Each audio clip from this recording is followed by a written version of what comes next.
Cláusulas que não podem faltar nos contratos da sua empresa de tecnologia, da sua empresa digital, né? São cláusulas que poderiam se aplicar para outros negócios? Também, em alguma medida, mas aqui eu quero destacar aquelas que fazem mais sentido para empresas que estão na nova economia. Empresas digitais, empresas de tecnologia, empresas de software, empresas que têm essa pegada mais da nova economia, que é basicamente o nicho, né? O público que a gente atende aqui na Safe há 6 anos já, e é a minha especialidade. Eu sou um dos sócios cofundadores aqui da Safe, sou advogado empresarial há 7 anos, e a minha especialidade é empresa de tecnologia. Então eu quero destacar um pouco isso, porque eu acho que tem sido uma tendência muito grande aí de empresas que têm entrado no mercado de tecnologia. Com o avanço da IA agora, muita gente está querendo criar seus próprios softwares, seus próprios negócios, e acaba ignorando aspectos essenciais de qualquer empresa que deve ser levada a sério, ou pelo menos qualquer empresa que quer ser levada a sério. Esse é o papo com vocês hoje sobre esses pontos. Eu espero que você goste do vídeo, que seja útil para você que está à frente do negócio de tecnologia. A terceira cláusula, para mim, é uma das mais importantes e uma das mais ignoradas. Então vamos lá para todas as cláusulas que eu acho que fazem sentido a gente trabalhar aqui hoje. Primeira cláusula é a cláusula de proteção de dados pessoais. Se a gente for parar para pensar, a LGPD começou ali em meados de 2018 aqui no Brasil, a Lei Geral de Proteção de Dados Pessoais. Hoje, todo mundo que tem negócios, que tem empresa, mesmo quem não tem, já entende um pouco, né, as implicações da LGPD, já sabe que, poxa, dado pessoal é um negócio que deve ser bem cuidado, que não pode ter qualquer tipo de vazamento de informações ou corrupção dos dados, ou às vezes até algum tipo de alteração inadequada, que para você poder fazer o uso de um dado de alguém, você tem que ter algum consentimento, ou se não tiver o consentimento, alguma outra base legal. Mas a LGPD, ela vai muito além de você ter adequações e ter uma política de privacidade na tua empresa. Muita gente começa aí um software, começa um SaaS, começa uma plataforma, faz lá uma política de privacidade usando inteligência artificial, usando uma GPT da vida, e aí joga essa política e acha, não, eu tô adequado à LGPD, pode ficar tranquilo, doutor, que eu tenho aqui a minha política. Mas a LGPD vai muito além disso. A LGPD, a primeira coisa, é cultura dentro da empresa, é o modo como as pessoas lidam com dados pessoais no dia a dia, o modo como elas cuidam das senhas que elas usam nas plataformas, a senha que ela usa no computador, onde ela acessa os dados, ela vai para um coworking, vai para um café, abre o computador e abre a dashboard com os dados financeiros de todos os clientes da empresa. Isso não é LGPD, isso não é adequação, não é compliance LGPD. Mas aqui eu tô falando de contrato. E a cláusula de LGPD nos contratos, ela é fundamental para estabelecer responsabilidades. Quando você faz um contrato com uma parte, né, seja ela um titular de dados pessoais, seja um parceiro comercial, uma outra empresa, um fornecedor, uma plataforma, um colaborador, um prestador de serviço PJ na tua empresa, tem que ter uma cláusula de proteção de dados que diga de quem é a responsabilidade pelos dados que estão sendo tratados. Como é que eles vão ser geridos por cada uma das partes? O que cada um é dentro dessa relação? É controlador? É operador de dados pessoais? Se você contrata um PJ para tua empresa, que é uma empresa, PJ é uma empresa, ainda que ele seja exclusivo para o teu negócio, e você não tem uma cláusula de proteção de dados lá dentro que diga que enquanto ele fizer uso dos dados, ele é apenas um operador, ele pode literalmente pegar os dados que ele está usando na tua empresa, dos seus clientes, e fazer o que ele quiser. Ele pode ser um controlador, eventualmente. Se você, eventualmente, lá na tua política disse que tanto a tua empresa quanto os parceiros que ela tiver relacionamento ali, que ela compartilhar os dados são legítimos, a responsabilidade é sua, diretamente pelos dados que são coletados dos seus clientes, ou das pessoas, dos titulares de dados, mas esse parceiro está diretamente relacionado a isso. E aí, de repente, ele tem um incidente lá, ele, de repente, é hackeado, ou ele, por alguma displicência, negligência, imperícia, ele gera um dano para aquele titular de dados, você vai ser responsabilizado diretamente e você sequer vai poder cobrar dele depois, porque não tem uma cláusula de proteção de dados. Então, essa é a primeira cláusula que não pode faltar em contratos de empresas de tecnologia e empresas digitais.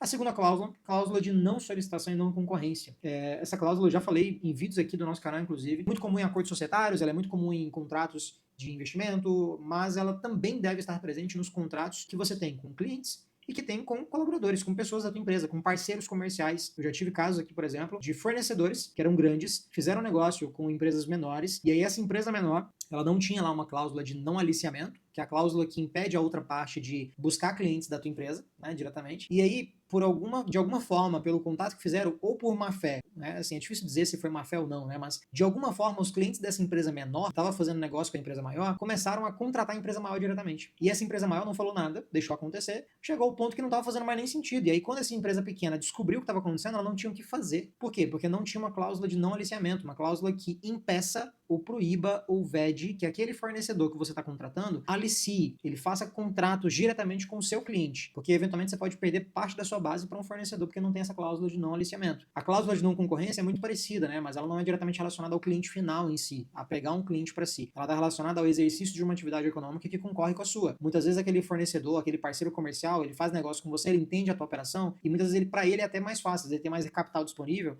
e ele começa a executar o mesmo serviço que você oferece. Ele começa a fazer a mesma coisa que você faz. E muitas vezes pelo dinheiro que ele tem, pela experiência que ele tem, ele pode fazer até melhor do que você. Então, nesse contexto, se você não tem uma cláusula de não concorrência, você está sujeito a pegar a tua barreira de mercado e diminuir ela muito. E aí várias pessoas vão poder entrar, porque literalmente você não cuidou de uma cláusula de não concorrência. Aqui o cuidado com essa cláusula é um cuidado que vai muito no aspecto do ego, da vaidade das pessoas, né? Porque tem cliente nosso aqui que chega, né? Eu tive vários casos assim. O cliente chegou, doutor, eu queria fazer uma cláusula de não concorrência aqui infinita, eu não quero que esse cara concorra comigo nem na lua, né? Ou para sempre, tem uma cláusula de 100 anos. Eu já tive um caso que o empresário, isso é bem no início da minha advocacia, o empresário literalmente pediu para fazer uma cláusula de não concorrência de 100 anos. E aí, assim, você pode até se sentir tentado a fazer isso, né? A colocar o máximo de prazo possível, colocar o máximo de abrangência possível. Só que toda cláusula pode ser considerada nula judicialmente. Ela está sujeita a isso. Se você coloca uma cláusula que é muito onerosa, que ela pesa muito para um dos lados, você está colocando em risco a natureza do teu contrato, está colocando em risco até essa cláusula e potencialmente até a nulidade do contrato inteiro. Então, muito cuidado com o exagero nessas cláusulas que acabam onerando muito uma das partes, porque isso pode ser questionado judicialmente. A outra parte pode falar, beleza, eu vou assinar, mas aí depois eu vou brigar na justiça. Eu vou levar para um juiz e ele vai decidir, eu sei que ele vai decidir para diminuir a onerosidade da cláusula. Então, muito cuidado com a cláusula de não concorrência, estabeleça limites claros, estabeleça limites territoriais, limites temporais, estabeleça de forma específica o que é concorrer diretamente com você. Qual é a atividade, qual é o produto, qual é o segmento, público-alvo, né? Tenta deixar o mais específico possível para evitar ali algum tipo de confusão na interpretação da cláusula ou, eventualmente, uma confusão que possa levar um juiz a anular o teu contrato ou a cláusula em si que você assinou. A terceira cláusula que não pode faltar em contratos de empresas de tecnologia e empresas digitais, essa eu falei que ela é fundamental, né? Eu mencionei que para mim é uma das mais importantes e as mais ignoradas, cláusula de propriedade intelectual, pessoal, pelo amor de Deus. A gente está falando de empresa de tecnologia. Empresa de tecnologia, essencialmente, o ativo mais importante de uma empresa de tecnologia é justamente a propriedade intelectual. São os softwares, são os direitos autorais, é o código, é a marca, é a identidade. Tudo isso é essencialmente propriedade intelectual. Existe uma lei no Brasil, que é a Lei de Direitos Autorais, e existe uma lei também da propriedade industrial, a LPI, né? A propriedade industrial, a intelectual está dentro da propriedade industrial, é um elemento da propriedade industrial. O direito autoral, ele é uma lei separada, mas ele trata de forma diferente alguns elementos. Então, vou dar um exemplo muito simples, né? Então, dentro da propriedade intelectual, a gente tem, por exemplo, a marca. A marca é uma propriedade intelectual. Você tem que ter no teu contrato dizendo lá que, vou dar um exemplo, né? O fornecedor que você fez contrato, ele não pode usar a sua marca de forma irrestrita. Ele tem que pedir permissão para usar a sua marca, seja para anunciar no site, seja para poder falar que você é cliente dele, seja para poder eventualmente até falar em seu nome. Então você tem que ter uma cláusula que diga do uso da marca. Mas também tem um outro aspecto da propriedade intelectual que é ignorado, que tem a ver com direitos autorais, que é software. O software, ele é protegido pela lei de direitos autorais. Tem uma lei do software também, mas essencialmente o software é um direito autoral. E o direito autoral, segundo a lei de direitos autorais, ele nasce com o autor, ele nasce junto com a obra. Então, eu tô lá escrevendo uma música. Só o fato de eu escrever, o meu direito àquela música já existe. Eu registro ela lá na Biblioteca Nacional só para dizer para o mundo que ela é minha, mas não é para me dar o direito já é meu, eu só estou registrando para mostrar que ele é meu. O software é a mesma coisa, então todo software na sua empresa, ele essencialmente ele é do desenvolvedor, ele é de quem está escrevendo a linha de código, ele nasce junto com a obra e está relacionado ao autor da obra. O que diz que aquele software ele pertence à sua empresa, ao seu negócio? O que diz isso é o contrato, é a cláusula de propriedade intelectual. Muitos contratos com desenvolvedores, com software house, não tem cláusula de propriedade intelectual, e uma empresa de tecnologia essencialmente não tem tecnologia, porque a cláusula não diz que aquela tecnologia que está sendo desenvolvida pertence à empresa. Então essa cláusula talvez seja uma das mais ignoradas e uma das mais importantes aí que a gente tem no nosso cenário hoje brasileiro. Faço questão de destacar para você que está me ouvindo agora, olha para essa cláusula nos seus contratos. Certifique de que a cláusula diz que tudo que é feito pelos sócios, pelos fornecedores, pelas partes no contrato pertence à empresa. Estabeleça responsabilidades específicas, porque senão você sujeita a tua empresa a uma incerteza muito grande e isso pode cobrar um preço muito caro no final. Por fim, uma cláusula bônus aí pra gente finalizar. A gente vai falar das cláusulas relativas à sociedade, né? Então, se a gente for pensar num sócio de tecnologia, num sócio de uma empresa de tecnologia, existem cláusulas dentro de um contrato de sociedade que fazem muito sentido e que não podem faltar. Uma delas, dentro de um contrato que você está fazendo aí de uma empresa de tecnologia, é a cláusula de vesting. Se você tem uma empresa de tecnologia e você está trazendo um sócio para a tua empresa, você precisa de uma cláusula de vesting no seu contrato societário, porque esse vesting, ele não é essencialmente só para você trazer um sócio novo, tá? O vesting, ele pode se aplicar para os sócios que já existem na tua empresa, já existem na tua sociedade, e você quer simplesmente garantir que eles tenham o engajamento necessário para a empresa dar certo.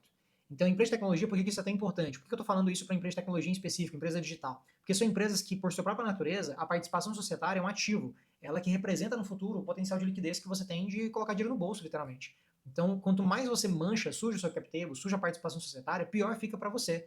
Pior fica para o fundador, que vai literalmente vai diluindo a sua participação ao longo do tempo e muitas vezes cria cláusulas ali nos societárias, né, que vão gerar rupturas, vão gerar discussões desnecessárias. A cláusula de vesting te protege de questões societárias que podem ser prejudiciais para o seu negócio e, eventualmente, se você quiser tirar um sócio da tua empresa, porque ele não está correspondendo, ele não está entregando, não está cumprindo o que foi prometido, você pelo menos não vai ceder uma parte significativa do teu capital social, da tua empresa, para aquela pessoa que está saindo. Então, cláusula de vesting em contrato societário de empresa de tecnologia são muito importantes, são indispensáveis. Finalizando, pessoal, esse vídeo de hoje, um vídeo muito mais rápido, mais objetivo, para literalmente trazer para você luz nesses aspectos que eu entendo que são relevantes para contratos de empresas de tecnologia, empresas digitais. Primeiro, 3 cláusulas que devem estar por padrão em todos os contratos que você vai assinar, então não pode faltar, inclusive em contratos societários, e por fim, uma cláusula societária, que eu entendo que, ainda que você não conheça o mecanismo ou ache que ele é só para sócios ali, você tem que pensar que todo sócio, seja ele fundador ou não, precisa ter comprometimento. E numa empresa de tecnologia, a participação societária é muito importante, você tem que preservar ela, e o vesting é a melhor forma de fazer isso, porque você permite que, com o tempo, os sócios adquiram a participação. Se um deles sai no meio do caminho, você não cede toda a participação que foi prometida, apenas parte dela. É isso. Muito obrigado pela sua audiência até aqui. Se você gostou do vídeo, deixa seu like, deixa seu comentário com feedbacks, com orientações ali, ou pelo menos com